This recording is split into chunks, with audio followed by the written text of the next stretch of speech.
Yes, welcome back, Rick. Well, you never really left the building anyway. You're always around Well, here. I sort of did, but I mean? visit occasionally. Yeah, so yeah, it's good to be back. Listen, Good to be congratulations. It could start Monday. You'll be back on CFRA. Yep. From noon till 3. Noon till 3, Monday to Friday.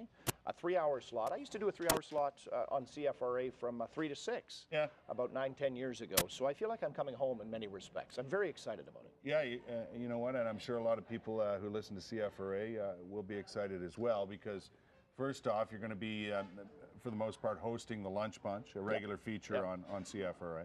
Yeah. Following that, it's another chance for people to voice their opinion in this city. Exactly. I was one of the original Lunch Bunchers when we launched the show 10 years ago. Lowell, myself, and Steve, and a few others.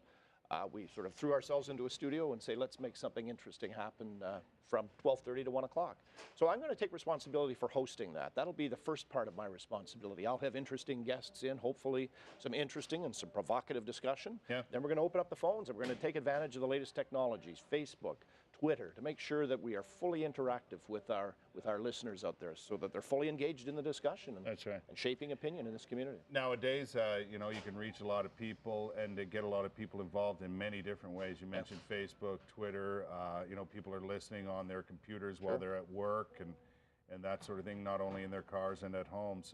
So many opportunities for people to you know, get a good glimpse of what's going on in the community around Absolutely. I listened to CFRA yesterday. I was well out of town, beyond the range of the CFRA transmitters, but I listened for an hour on my iPhone. Yeah. I mean, we're available everywhere. But Twitter, Facebook, these have really changed and revolutionized our industry. Yeah. It's changed the way people gather information, the way they process information. So we were talking about that during the break here a few minutes ago, and you know, our business has changed in so many ways, and technology has a lot to do with that. But when you get down to it, that face-to-face, that voice-to-voice, that interaction you get with people through the radio is very important, and still is to a lot of people. Radio is so immediate. Something happens, we're there right away on radio to be able to talk about it. But you're right. I mean, the digital revolution has changed our industry. What's critical for media like radio or newspapers is to make sure that we're still relevant locally. We can generate the local talk, the opinion, the content, the stories that readers aren't going to get online if they or on CNN. They're not going to get it anywhere else. That local content is something you know, that is so strong and has been for such a long time here in Ottawa through CFRA.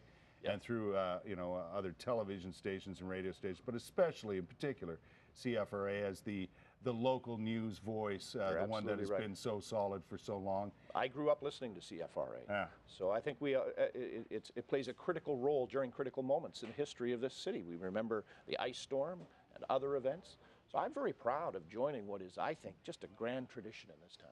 You're going to start Monday? Going to start Monday. Excellent. I'm going to be a guest today, but starting Monday I host. Excellent stuff.